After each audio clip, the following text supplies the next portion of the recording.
I'll never forget the night my husband told me that he was ready to have a baby. We were 29 years old. We'd been together for nearly a decade. And as much as I wanted to say, I'm ready too, I couldn't. I wasn't ready. I said no. Even then, I knew there would never be a perfect time to have a child, and never a perfect time to be pregnant for 9 months, which, by the way, is actually 10. And what's up with that? If it's really 10 months, why do we just say 10? I knew there was never a perfect time to endure that awkward transition period in pregnancy when your regular clothes are too small and your maternity clothes are too big. And what about those months after giving birth when you're definitely not glowing anymore and you have absolutely nothing to wear? So you go shopping and you finally get a good look at yourself in the mirror under those fluorescent lights in the dressing room, and then you give up and go back to the maternity store. I wasn't ready for that. But that's not the reason I said no that night. I wasn't mentally or emotionally ready to parent a child. I was in a career that I no longer loved, and I felt stuck. Changing course felt scary, so I kept showing up, trying to make it work, and it was killing me inside. I knew I wanted a family, probably more than anything. So what was stopping me from embracing it? I didn't fully know the answer to that, but hearing my husband speak his truth, I'm ready, snapped me out of the haze. Not long after that, I quit my job and I began the slow and uncertain process of reshaping my career and rewriting my life story. I confronted old wounds, pain from childhood that I had pushed down and covered up. I thought I'd dealt with all that. Turns out I hadn't.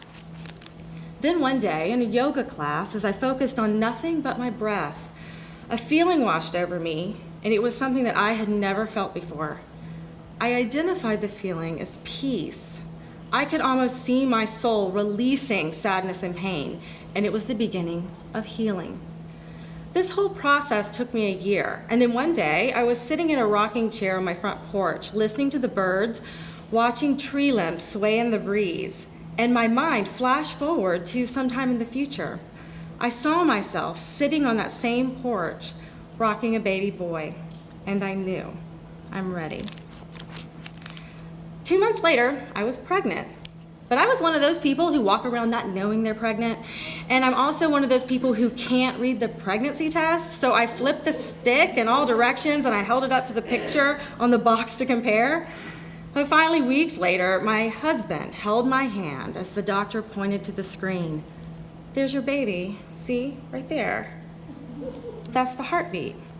That tiny flicker, the realization that there was life inside me, filled me up. It colored the dark and lonely places with light. It turns out that vision that I had on the porch was correct. Our first child was a boy. And when our eyes met and he blinked, I knew that he knew me, and I knew him. Then we got home, and everything I read in those parenting books did not work. My sweet boy was not as easygoing as I had imagined. He didn't like to sleep, and then at 18 months old, he started leaping out of the crib like a ninja. And I guess I'd lost my mind by this point because I told my husband that I was ready to have another baby. So we tried for a year, and then we had 2 miscarriages. And as sad as we were about that, we looked at each other and we admitted that we were ready to try one more time. 3.5 years after our first son was born, we had another son. And 2.5 years after that, we had a girl. And she's the wildest of them all. Just a few days ago, she started leaping out of her crib. I joke sometimes about having a 4th child. If I keep having babies, maybe I'll figure out this whole motherhood thing. And then my husband gives me this look and I say, I'm kidding, we're done. And he says, we're not done, we're complete. And I like the sound of that. And I agree, our family does feel complete. Now, I'm entering a new season of motherhood. Today, my firstborn is 8. No more having babies. It's time to grow them up. And I'm not ready. There's a big difference between not being ready then and not being ready now, though.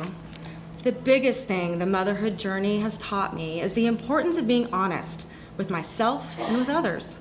And it's taught me to listen to my heart and trust it wherever it leads and whatever the choices bring. Every single day, it's a choice that I make. Thank you.